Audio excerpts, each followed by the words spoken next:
Modern tennis has consolidated around two names, Carlos Alcaraz and Jannik Sinner. Their rivalry is dictating the current era of the sport. For a brief window, Sinner was trailing. He was an elite player, but Alcaraz was collecting major titles at a slightly faster clip, threatening to run away with the tour. This graph maps Jannik Sinner's win streak spanning from late 2025 into early 2026. The line climbs relentlessly, hitting exactly 30 consecutive victories before a single loss. Zooming out to look at the historical data, that run pushed his ATP ranking up to 14,350 points. That is the third highest total in tennis history, trailing only legendary peaks from Novak Djokovic and Rafael Nadal. By May of 2026, Sinner had won 5 consecutive Masters 1000 events, making him the youngest player ever to complete a career Golden Masters. Moving the needle this far required treating the body like an engine, breaking down every movement and rebuilding the mechanics from the ground up. The centerpiece of that rebuild was his forehand. Sinner's team systematically stripped down his swing to optimize it for both power and control. It starts with the grip. Sinner uses a semi-western hold, wrapping his hand slightly under the racket. From there, he utilizes a very compact backswing, pulling the racket back just enough, and relies on massive torso and hip rotation to whip the frame through the ball. By keeping the backswing short, he can consistently strike the ball early, taking it on the rise. This effectively steals fractions of a second away from his opponent, robbing them of the time they need to recover and set up their defense. This bar chart displays the direct result of those mechanics. Sinner's forehand averages an explosive 78 miles per hour, sitting a full 5 miles per hour higher than the standard ATP Tour average. Velocity is usually traded for spin. Look at the secondary axis. Sinner is simultaneously generating over 3,000 revolutions per minute on those 78 mile per hour shots. Pushing the ball deep with extreme pace and heavy topspin turns Sinner into a baseline commander.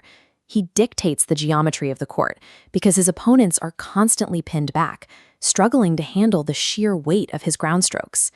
His serve underwent a similar evolution. Analysts like Boris Becker noted the shift, pointing out that Sinner developed immense precision, placing the ball exactly where it needed to go to dictate the point.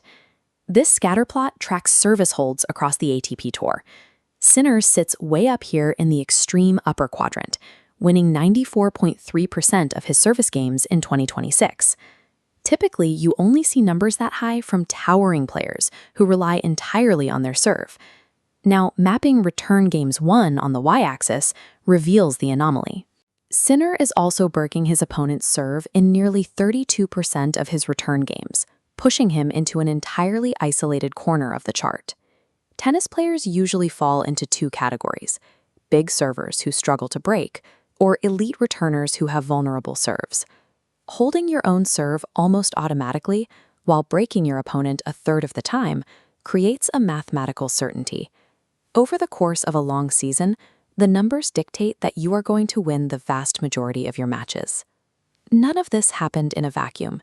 Sinner assembled a specific brain trust to guide the process, anchored by veteran coaches Darren Cahill and Simone Vagnozzi.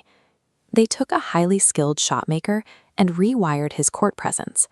They focused heavily on his mental resilience, teaching him to step up to the baseline and execute his offensive game without hesitation, regardless of the opponent across the net.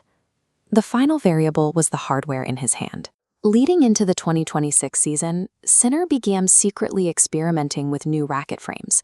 He was spotted practicing with blacked-out, unbranded prototypes for months. This covert testing phase eventually led him to adopt the Head Speed 2026 racket, fine-tuning his equipment to match his updated biomechanics. Every adjustment, from the racket specs to the mental conditioning, had a highly specific target. Sinner needed to inject enough unpredictability into his baseline patterns to consistently disrupt and defeat Carlos Alcaraz. By the time the tour arrived in Paris for the French Open, the hierarchy was set. Sinner and Alcaraz had definitively separated from the rest of the pack, cleanly splitting the major titles between them. But operating a high-velocity, high-spin mechanical system over a 5-set match requires immense energy. The human body has to absorb the compounding stress of those explosive movements. That friction caught up to Sinner in the second round of Roland Garros. In a shocking upset, the heavy tournament favorite was systematically dismantled by the unseeded Juan Manuel Cerundolo. Cerundolo didn't out-tactic Sinner, he outlasted him. Deep into the match, cramping and dehydration set in. Sinner's body gave out, snapping his 30-match win streak. The Cerundolo match showed that even with these optimized mechanics, the high-intensity output creates a precarious physical trade-off. When the system is running at full capacity, the primary variable left to fail is the athlete's own endurance. While those physical limits persist, the blueprint is now set. Sinner has built a mathematical and mechanical model for the baseline game that will define the strategic battle at the top of the tour for years to come.